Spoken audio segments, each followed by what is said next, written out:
So hello everyone, welcome back to another video.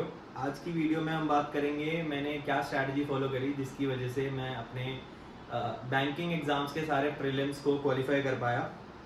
लेकिन इससे पहले, वीडियो स्टार्ट करने से पहले मैं अपने रिपोर्ट कार्ड जो है मेरी प्रीलिम्स की वो मेंशन कर दूंगा यहाँ वीडियो में। एंड आप देख सकते हो कि कैसे कैसे मैंने स्कोर करा है प्रीलिम्स में। और अभी ये वीडियो सिर्फ प्रीलिम्स के बारे में बता रहा हूँ, तो प्रीलिम्स के स्कोर्स बताऊंगा। 2021 में आप देख रहे होगे कि बहुत ज़्यादा डिफरेंस नहीं था कट ऑफ में और मेरे मार्क्स में।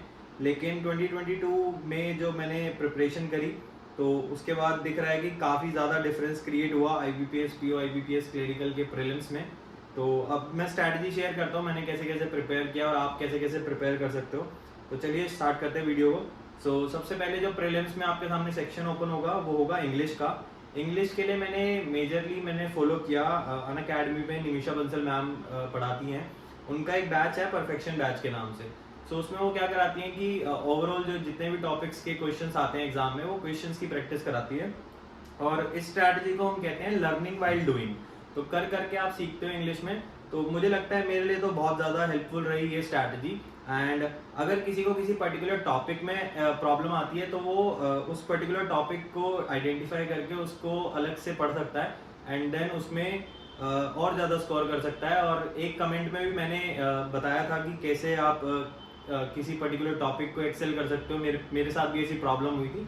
तो वो मैं कमेंट भी यहाँ पे मेंशन कर दूंगा जिसको आप पॉज करके पढ़ सकते हो और पता कर सकते हो कि इंग्लिश में क्या करना चाहिए। सबसे ज़्यादा इंग्लिश में मैंने क्या पढ़ा था कि अनअकैडमी से परफेक्शन बैच पढ़ा था निमिषा बंसल मैम का। तो उसमें मेरा ऑलमोस्ट सारा कवर हो गया था और इंग्लिश में काफ़ी अच्छा स्कोर होने लग गया था प्रीलिम्स और मेंस दोनों में।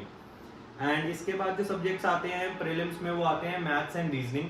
मैथ्स एंड रीजनिंग में बेसिकली अगर कोई न्यू स्टार्ट कर रहा है या फिर अगर किसी को कॉन्फिडेंस नहीं है अपने कॉन्सेप्ट्स पे, तो सबसे पहले एडवाइस तो यही होगी कि कॉन्सेप्ट्स आप अपने क्लियर करो। मैंने भी यही किया था। मैंने बता दूं, मैं SSC के एग्ज़ाम्स के लिए मैं प्रिपेयर कर रहा था स्टार्टिंग में। बट देन मैंने बैंक के एग्ज़ाम दिए क्योंकि उस टाइम पे बैंक के एग्ज़ाम आ गए थे, SSC के डिले हो रहे थे। तो उस टाइम पे मैंने SSC के मैथ्स के कॉन्सेप्ट्स क्लियर करे थे और रीजनिंग के भी कॉन्सेप्ट्स क्लियर करे थे। तो इसलिए मुझे बैंकिंग की प्रिपरेशन स्टार्ट करने के बाद कॉन्सेप्ट्स क्लियर करने की इतनी नीड नहीं पड़ी। लेकिन मैंने कॉन्सेप्ट स्टार्टिंग में क्लियर करे थे और वो सबको करने चाहिए क्योंकि अगर बेसिक्स क्लियर होंगे तो आपको प्रैक्टिस करने में और मज़ा आएगा और आप बहुत आसानी से बहुत स्पीड में अपना स्कोर बूस्ट कर पाओगे। तो जैसे ही आप कॉन्सेप्ट्स अपने क्लियर कर लेते हो तो दूसरी सबसे इंपॉर्टेंट चीज़ जो होगी मैथ्स और रीजनिंग के लिए वो होगी प्रैक्टिस।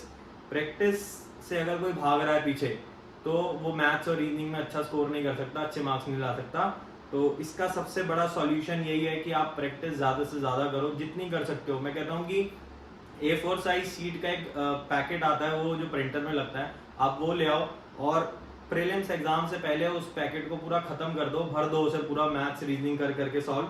और अगर आप ऐसा कर दोगे तो मुझे नहीं लगता कि आपको मैथ्स और रीजनिंग में कोई भी बीट कर पाएगा, बहुत अच्छा स्कोर होगा। अगर कोई मानता है कि वो एवरेज स्टूडेंट है मैथ्स और रीजनिंग में या बिलो एवरेज है, तो सिर्फ प्रैक्टिस करके वो एक टॉपर बन सकता है मैथ्स और रीजनिंग में। और मैंने भी ऐसी स्ट्रैटेजी फॉलो करी थी, मैंने भी बहुत प्रैक्टिस करी थी, मैंने बहुत रफ शीट्स भरी हैं। तो इसलिए मैं बता सकता हूँ, मेरे तो 11th-12th जब मैंने करी थी तब भी मैंने मैथ्स की ऐसे ही प्रैक्टिस करी थी। बहुत ज़्यादा प्रैक्टिस करने के बाद मार्क्स अच्छे आए। और बैंकिंग के एग्जाम्स में भी मैंने ऐसे ही प्रैक्टिस करी। तो ये रहे तीनों सब्जेक्ट्स प्रीलिम्स के। अगली वीडियो में बात करेंगे मेंस की। अभी तक बने रहने के लिए शुक्रिया, मिलते हैं आपसे अगली वीडियो।